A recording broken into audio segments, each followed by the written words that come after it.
This seizing of the U.S. Embassy happened in the wake of the Islamic Revolution, which occurred in Iran from 1978 to 1979.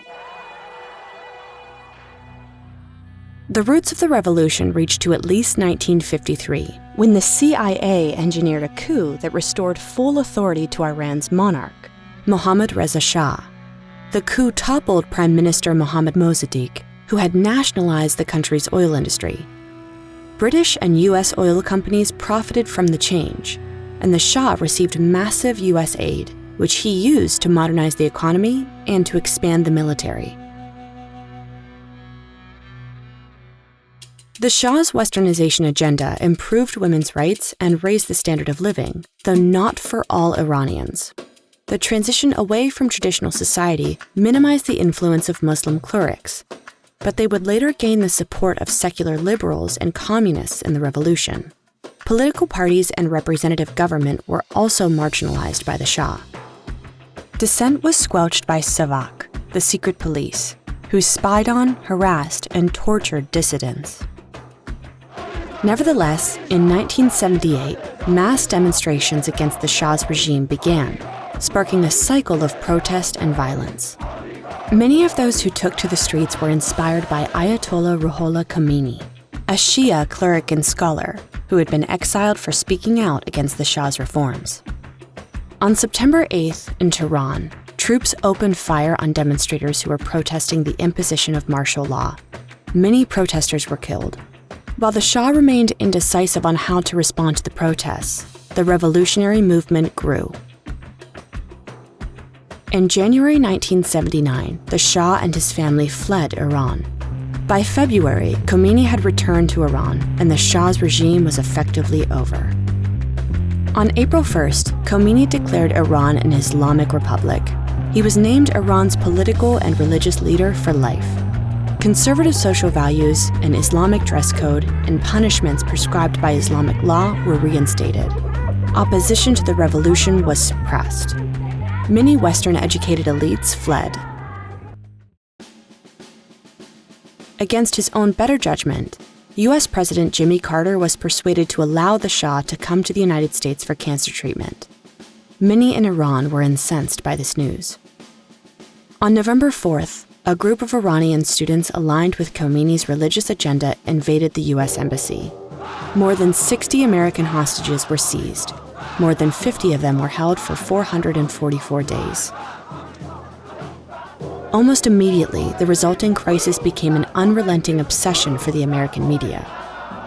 ABC's nightly news special, The Iran Crisis, America Held Hostage, the forerunner of Nightline, became the center of continued coverage.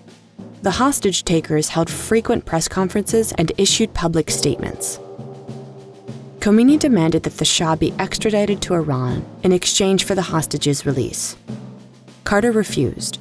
Instead, he proposed that an international committee investigate human rights abuses under the Shah's rule, and that financial claims be made against the Shah in U.S. courts, but only if the hostages were freed. Carter's negotiations proved fruitless.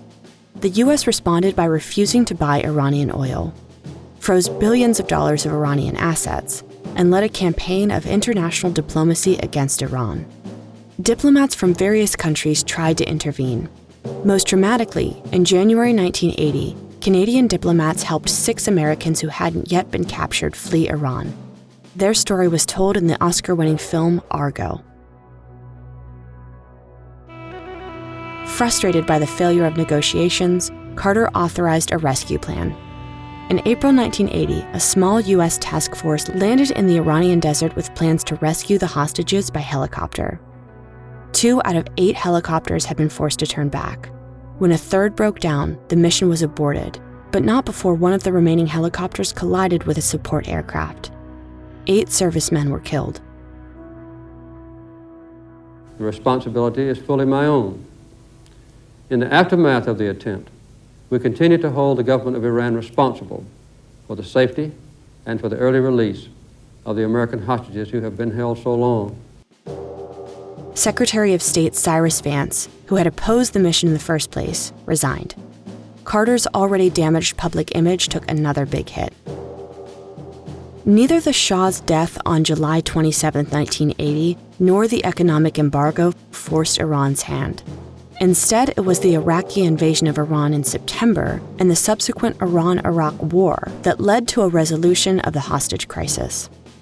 During a visit to the United Nations, Iranian Prime Minister Rajai was informed that Iran could not expect support in the conflict so long as there were still hostages. Negotiations proceeded. On January 20, 1981, the hostages were officially released just minutes after the inauguration of Ronald Reagan, who defeated Carter in the 1980 presidential election.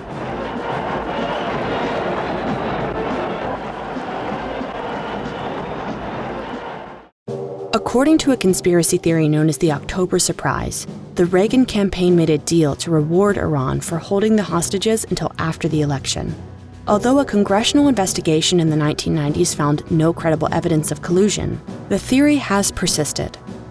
In any case, Carter's inability to resolve the Iran hostage crisis critically damaged his chance for re-election.